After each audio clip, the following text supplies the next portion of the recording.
Okay, let's talk about one of the best factoring hacks that I personally know when dealing with trinomials. So, this is a trinomial in algebra, and it's a particular type of trinomial. And there's a couple different ways you can approach factoring trinomials, which are very common problems in algebra. But what I'm going to show you here is a nice procedure, kind of nice hack.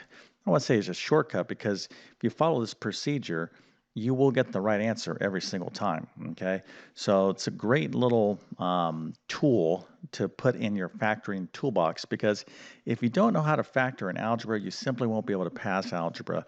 But if you know how to factor and you're really strong in factoring, everything else goes better. So you got to know how to factor. And quite frequently in algebra, we're dealing with trinomials. So what we're going to do is talk about how we address trinomials that are of this form. Now, I'm kind of using that word this here because I'm going to kind of just want you to stick around for a couple of minutes as we get into this hack, and I'm going to explain this and more about factoring. So, first, let me quickly introduce myself. My name is John. I'm the founder of TabletClass Math.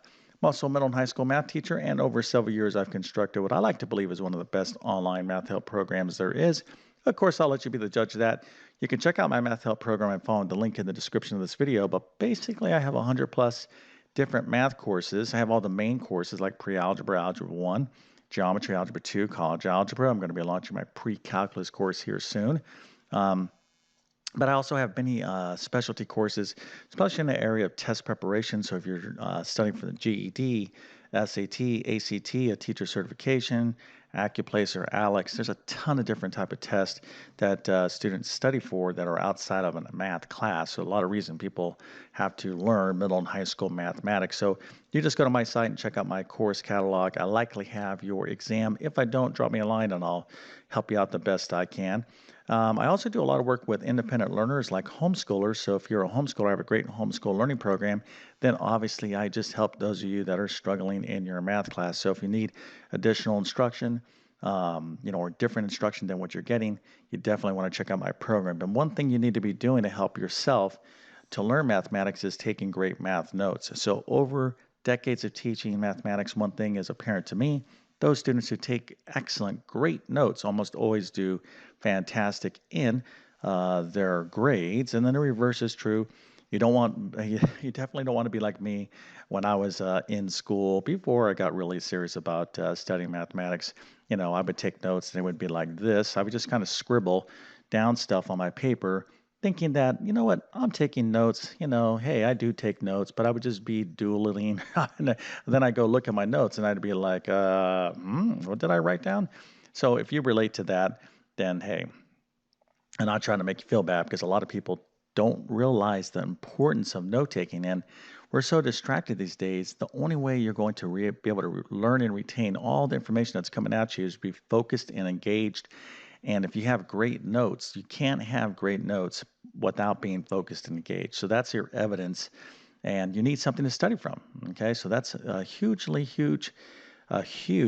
reason to be taking great math notes. Just trust me on this one. Start improving your notes if they need improvement. But in the meantime, if you need something to study from, and of course you do, I offer detailed comprehensive math notes to include pre-algebra, algebra 1, geometry, algebra 2, and trigonometry. You can find the links to those notes in the description of this video. All right, so let's get into this factoring hack. But when we're talking about factoring in algebra, you're dealing with things like this. Okay, we have a squared minus b squared. To factor this requires a special rule. Okay, so this would be a plus b times a minus b. This is called the difference of two squares. But what about this situation? X squared plus x. Okay, well, this requires knowledge of the greatest common factor. So in this case, it would be x times x plus 1. So this is a special rule, the difference of two squares. This is an example of knowing about the greatest common factor.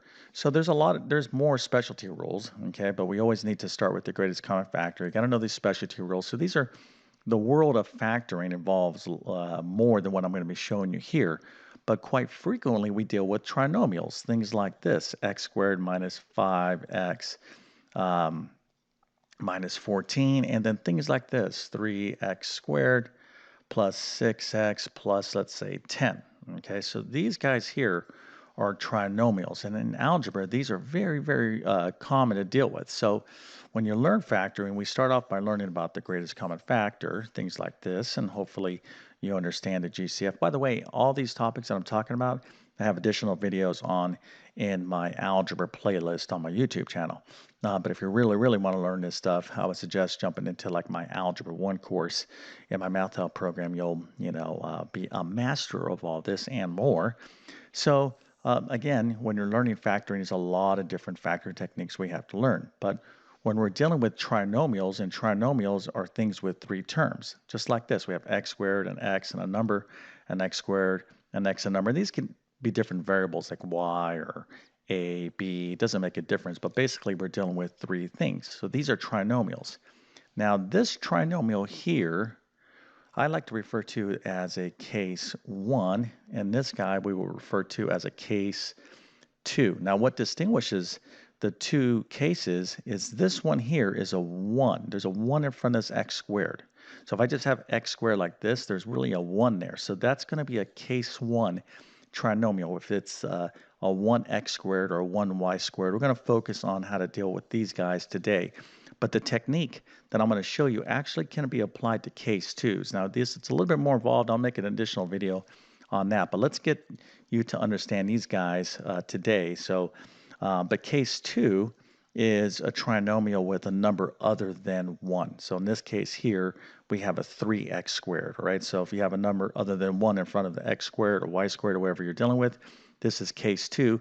And there's various techniques we can use to factor these guys. But these guys are very easy to factor. So if you see a case 1, and quite frequently in algebra, you do see these case 1 problems. Okay, so your teacher is going to give you a lot of easier problems to really see if you know how to factor. So there's no reason for you to get these wrong if you pay attention. Obviously, you're going to have to know these other rules, and you're going to know how to deal with case 2s as well.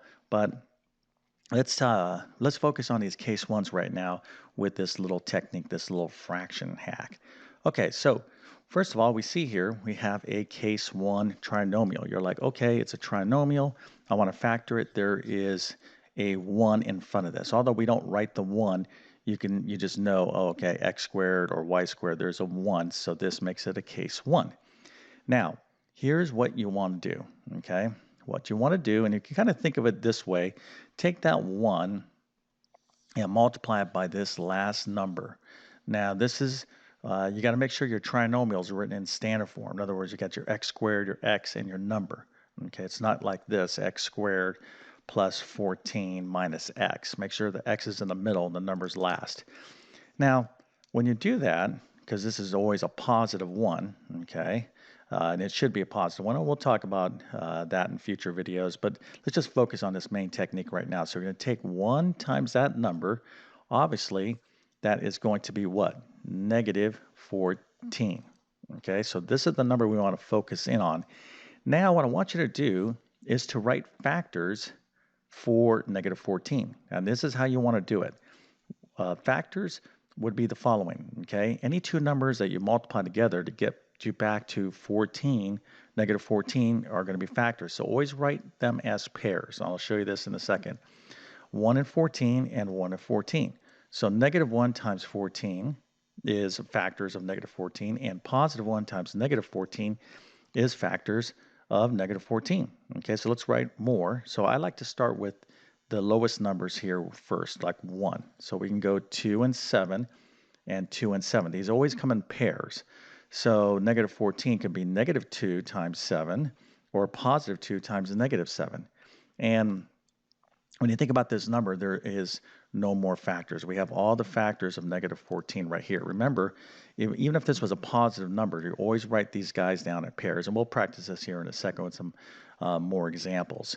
All right, now, what I want you to do now is add up the sum of these factors. So negative 1 and 14 and 1 and negative 14. We're going to add up the sum here. Okay, so negative 1 plus 14 is a positive 13. 1 plus negative 14 is a negative 13. Negative 2 plus 7 is a positive 5. And 2 plus a negative 7 is a negative 5. Now, You might be thinking, oh, this seems like a lot of work. It's not that much work. Once you practice this, you'll really get better at this. Now, what we have here is the secret to factor this trinomial. Okay, so now let me kind of show you, what are we looking for here? Well, all these, the sum of these factors, what you want to do is pick the factor pair that adds up to this middle number. So I'm looking for -5. Okay, so I go through my list. Nope, nope, nope. Yes, I got -5. That's what I'm looking for. The number, okay, that matches this middle number. This is the pair of factors that I want. Okay, so when you factor a trinomial, it's always going to be in this form: two binomials. Okay, this is an x squared. There'll always be an x here, and there'll always be an x there. And so what goes in here and what goes in here? Well, this is going to be a +2 right there. That's my factor, and a -7 right there. Okay, and this is the factor of this trinomial. That's it. Now let's just kind of prove that to ourselves. Let's multiply this. It's x squared. X times -x is -7x. This is 2x. Here, you should know how to multiply binomials. And then here, this would be -14. And look here, we have x squared minus 5x minus 14. It works. Okay, so this is the hack that I want you to remember, right? If you have a case 1, okay, we could just break down these factors, identify the number that matches this middle number, and then these factors here are the answer. Okay, all right, let's go ahead and practice this here. I got a few problems, and again, case 1s, it doesn't have to be the variable x. Here, these are all case 1s, because if we look here, it's a 1a squared, a 1t squared, and a 1r squared. So why don't you go ahead and give these problems a whirl. I'm going to go through each one of these and pause the video and go ahead and try them. Okay, that's the best use of a video like this is, hey, let me see if I really kind of understand this. Okay, so I'm going to go through these now. If you don't want to see the solution, go ahead and pause the video. All right, so I'll just keep my work here and we'll erase the work for each one of these problems as we go along. So here I have 1. I'm going to multiply this 1 times 20. Okay, so it's 20 I'm looking at. I'm going to be thinking about factors of 20. So I'll start with 1. So 1 and 20 and 1 and 20. It's positive 20. So remember, 1 times positive 1 times positive 20 is 20, and -1 times -20 is also positive 20. Now, when you get better at this, you can say to yourself, no way are these going to add up anywhere near -9. Okay, so this is going to give us a 21. This is going to give us a -21. So you already kind of know that. So you keep moving on. So here, 2 and 10, 2 and 10, all right? I'm thinking to myself, I need to get a -9. Can I get a 9 from 2 and 10? No. Okay, so you'll be like, don't even bother. But what about other factors of 20? Yeah, 4 and 5, right? Maybe some of you guys saw that, 4 and 5. And so +4 times +5 gives us a if you add these up, that's +9, and -4 times -5 are factors of +20. This gives us a -9. So when you start getting better at this, you're like, oh, okay, I can see these factors will add up to the one I need here in the middle. So that means these here, okay, are the factors that I need to factor this trinomial. Okay, so let me erase all of this, and we'll simply just go ahead and write our two binomials like this. Okay, so this is a squared, so I'll have an a here, an a there, and in one I'll have a -4, and the other I'll have a -5, and then you are done. Okay, so if you got that right, definitely give yourself a happy face. Ooh, that's a terrible happy face. Give yourself a better happy face than that. How about something like this? Yeah, that's a little bit better. A few stars. That's excellent. Okay, so remember, anytime you see a case 1 trinomial, you should be able to handle them directly. Now, let's suppose you write down these factors and there's no factors that add up to this middle number. Well, then that trinomial is unfactorable. It's what we call prime. Okay, so there's no guarantee that you're going to find factors that add up to that middle number. If you can't, it just can't be factored. That's the, how you deal with that scenario. All right, so let's move on to our next problem here. Okay, so we have case 1. We're going to multiply that by 45. So we're looking at 45, and this time, let's just think about it. Factors of 45 then get us to 14. So 1 and 45 and 1 and 45. Obviously, there's no way we can get to a 14 there. So you're thinking to yourself, isn't 9 times 5 45? Yep, 9 times 5 is 45, and positive 9 times positive 5 is a positive 45. So this is the pair of factors that I want, because when I add these up, this is a positive 14 and I need a positive 14. So you can see that with this technique, you will get better at it. And what were the factors that got us to this positive 14? 9 and 5. Okay, so we can go ahead and simply just write in the factors. You're like, oh, okay, this is not so bad. So we'll write our two binomials like so. We got a t, and we got a t, and we could put a positive 9 and a positive 5. Doesn't make a difference if you put a t plus 5 and t plus 9. Those are equivalent, because I don't worry about where the 9 and 5 goes. And they just, as long as they go inside of one of the binomials, that is it. Okay, so you can see that that's not taking us too long to do these problems. Okay, let's do this last one now. So we have 1 times this negative 21. Remember, you got to include the sign. So negative 21, I'm thinking of factors that add up to positive 4. So you're thinking maybe 7 and 3. Can I get a positive 4 from a 7 and 3? Yes, you can. Okay, so if I have that as negative, positive 7 times negative 3 is our factors of negative 21. So if I add up those factors, I get a positive 4. So this is what I want to use right here. Okay, so let's just go ahead and put our factors like so. I got an R right there, an R right there. So I have a positive 7 in one binomial and a negative 3 in the other. Okay, so that is our hack here. And if you got all of these right, then wow, okay, definitely have a nice happy face with your hair standing up, a few stars, and a 100%, because you're going to be running into these case 1 trinomials pretty frequently, okay? Now I'm going to do an additional video. I've done videos, I've done hundreds and hundreds of videos on my channel. I probably have already addressed case 2 trinomials. Now, case 2 trinomials, there is this technique can kind of be expanded into case 2 trinomials, and we're talking about these type of trinomials right here. Okay, so these you can use this hack. It's a little bit more extended use. So if you like this technique, there is a technique that we can apply that's similar to this. Okay, but then there's other techniques that I think you'll want to kind of keep in mind for case 2s. But for case 1s, there's no reason for you to get these problems wrong. So when you look at the world of factoring, okay, greatest common factor problems should be pretty easy. All right, these special case scenarios, these take a little practice, and I have videos on all these as well. But a lot of the problems you're going to be facing again are these case 1 scenarios, and I just showed you this hack right here. No reason for you to get these wrong.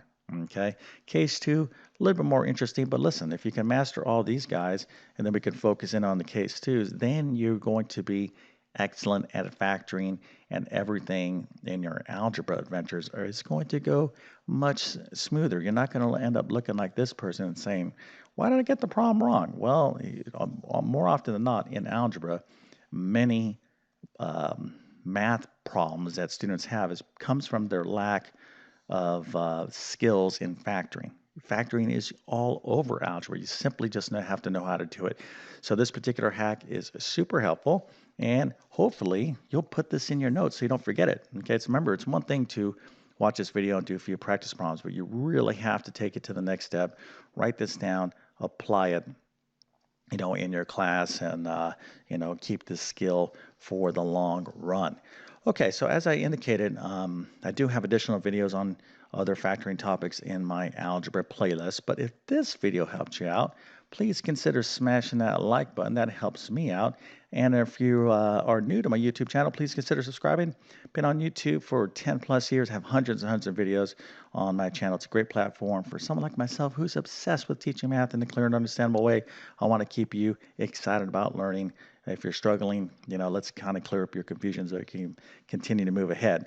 But if you really want my best help in mathematics, definitely check out my math learning program by following that link in the description of this video. But with that being said, I definitely wish you all the best in your mathematics adventures. Thank you for your time and have a great day.